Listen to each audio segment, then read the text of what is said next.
कुआ। सीमा गर्मियों की छुट्टियों में अपनी नानी के गांव आई थी।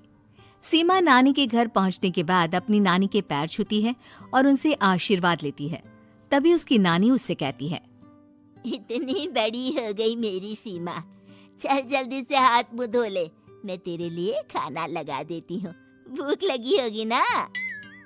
हाँ नानी, भूख तो लग रही है मुझे, आपके हाथ के बने हुए पीले दाल और चावल खाने की। कितना टाइम हो गया है मुझे आपके हाथ का बना हुआ दाल चावल खाए हुए। तू तो नौकरी में व्यस्त थी, तो तुझे कहाँ से टाइम मिलेगा अपनी नानी के लिए? और जब इतने टाइम बाद आई है तो ज्यादा टाइम के लिए रुक कर जाएगी तू। हाँ नानी, इस बार पूरे 2 महीने के लिए आई हूँ। सीमा की नानी अंदर जाकर उसके लिए खाना बनाने लगती है। सीमा कमरे में अकेली होती है, तभी उसे किसी औरत के रोने की आवाज सुनाई देती है। वो कभी खिड़की से बाहर झांकती है तो कभी दरवाजे से बाहर झांकती है। उसे समझ में नहीं आ रहा होता है कि आखिर रो कौन रहा है। तभी नानी खाना लेकर आ जाती है। वो अपनी नानी से कहती है, नानी, कोई औरत रो रही है क्या? मैं जब से यहाँ आई हूँ तब से मुझे यहाँ किसी औरत की रोने की आवाज आ रही है। हे भगवान, कहीं ये वही तो नहीं? बोलो ना नानी। अरे कोई नहीं रो रहा, ये तेरे मन का वहम है।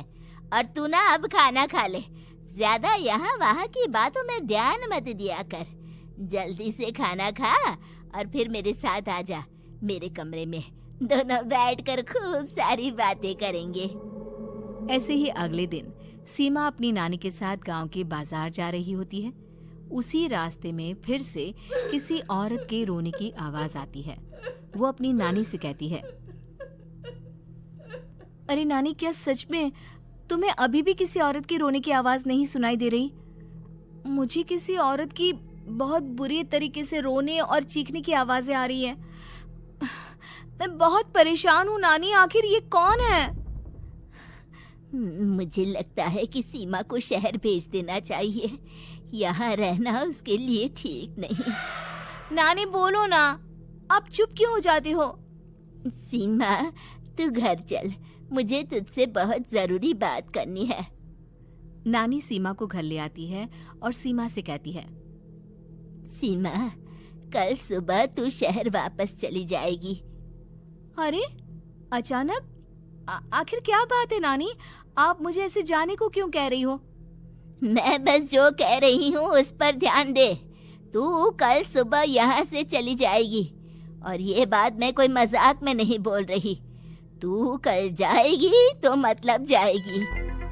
अरे नानी, चली जाऊंगी मैं, ठीक है, पर आखिर बात क्या है ये तो बता दो। मम्मी से कोई बात हुई है या फिर मुझसे कोई गलती हुई है जो तुम मुझे अचानक से जाने के लिए बोल रही हो? देख सीमा, रात बहुत हो चुकी है और मुझे इस बारे में कोई बात नहीं करनी। चल, अब चल के मेरे साथ सो जा। सुबह की बस पकड़कर तुझे शहर भी तो जाना है।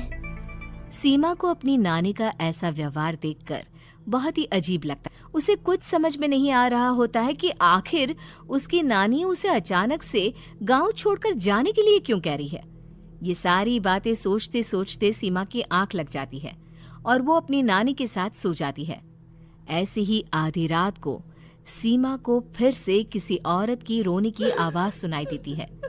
वो उस औरत की आवाज सुनकर बार बार करवटें बदल रही होती है और तभी उसे सपने में भी एक अजीब सी औरत की परछाई दिखाई देती है, जो इतना चीख चीख कर रो रही होती है कि सीमा डरकर उठ जाती है। वो पूरे पसीने पसीने हो रही होती है। वो अपने आसपास देखती है तो घर में बिल्कुल शांति का माहौल होता है। सीमा घबरा जाती है। वो अपनी नानी को जगाने की कोशिश करती है, मगर उसकी नानी नहीं जगती। सीमा को फिर से उस औरत की रोने की आवाज सुनाई देती है। आखिरकार सीमा अपने आप को रोक नहीं पाती और वो घर का दरवाजा खोलकर बाहर निकलती है। आखिर ये माजरा क्या है? आज तो मैं पता करके रहूंगी। अब आवाज का पीछा करते हुए सीमा आधी रात को गांव के चौपाल के पास बने कुएं के पास पहुंच जाती है, जहां कुएं की चारों ओर बेड़ियां लगी होती हैं। उन बेड़ियों में लगे हुए ताले के साथ एक लाल रंग का कपड़ा और माता रानी का कलावा बंधा होता है। उस कुएं में से सीमा को किसी के रोने की आवाज आती है। सीमा परेशान हो जाती है। इस कुएं में कौन है? कौन है यहाँ? सुनो, कौन है? कौन रो रहा है? वो चिल्ला चिल्ला कर पूछती है और साथ ही लोगों को जगाने की कोशिश करती है, मगर किसी को भी उसकी आवाज सुनाई नहीं देती। अब सीमा खुद उस कुएं के पास की बेड़ियों और तालों को खोलने की कोशिश करती है और किसी तरह कुछ देर की मशक्कत के बाद सीमा उसको खोल भी देती है। और जैसे ही वो कुआं खोलकर उसके अंदर झांकती है, सीमा उस कुएं में गिर जाती है। इतने में उसकी नानी की नींद भी खुल जाती है और सीमा को पास ना देखकर नानी परेशान हो जाती है। नानी घबराकर पूरे घर में उसे ढूंढने की कोशिश करती है, जिसके बाद उसकी नानी और सभी लोग उस खूनी कुएं के पास जाते हैं और सीमा की नानी कुएं के पास खड़ी होती है। सभी गांव वालों और सीमा की नानी को सीमा के चिल्लाने की आवाज आती है। बचाओ, कोई मुझे बचाओ। मेरी बच्ची, हम आ गए, हम तुझे बचा लेंगे। नानी, मुझे यहाँ बहुत डर लग रहा है। यहाँ इंसान की कटी हुई मुंडिया, हाथ, पैर और कंकाल है और खून भी है। नानी, मुझे डर लग रहा है। आप सब मेरी मदद कीजिए, नहीं तो ये खूनी कुआं मेरी बच्ची को भी खा जाएगा। अरे मुझे तो ये समझ में नहीं आ रहा कि आखिर इस खूनी कुएं को खोला किसने। सालों पहले इसको इतनी मुश्किलों के बाद तांत्रिक बाबा ने बंद किया था। अरे पूरा गांव खूनी कुएं के बारे में अच्छे से जानता है, तो कोई भी जानबूझकर तो ऐसा करेगा नहीं।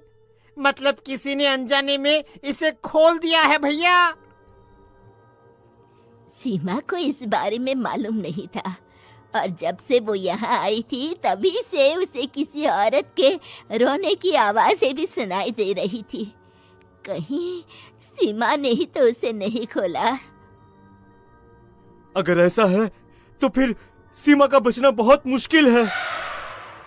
वहीं कुएं के अंदर सीमा रोते हुए बैठी होती है कि उसे आवाज सुनाई देती है, जो कुएं के बाहर खड़े गांव वालों में से किसी को सुनाई नहीं देता। आज सालों के बाद मुझे ताजा खून मिलेगा। तेरा खून पीकर आज मैं अपनी प्यास बुझाऊंगा।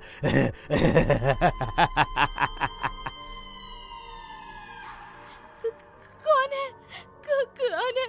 मत मारो प्लीज, मुझे जाने दो प्लीज। मैंने किसी का क्या बिगाड़ा है? वो तुझे मरने के बाद पता चल ही जाएगा।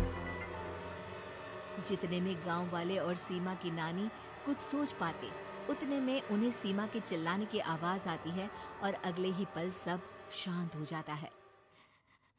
क्या हुआ? सीमा, मेरी बेटी। माफ करना बहन, लेकिन अब सीमा वापस नहीं आएगी। हमें एक बार फिर से कुएं को बंद करना होगा। गांव वाले तभी तांत्रिक को बुला कर लाते हैं। एक बार फिर अपनी शक्ति से तांत्रिक बाबा उस कुएं को हमेशा हमेशा के लिए बंद कर देते हैं और वहां एक बोर्ड लगा दिया जाता है कि यहाँ आना मना है।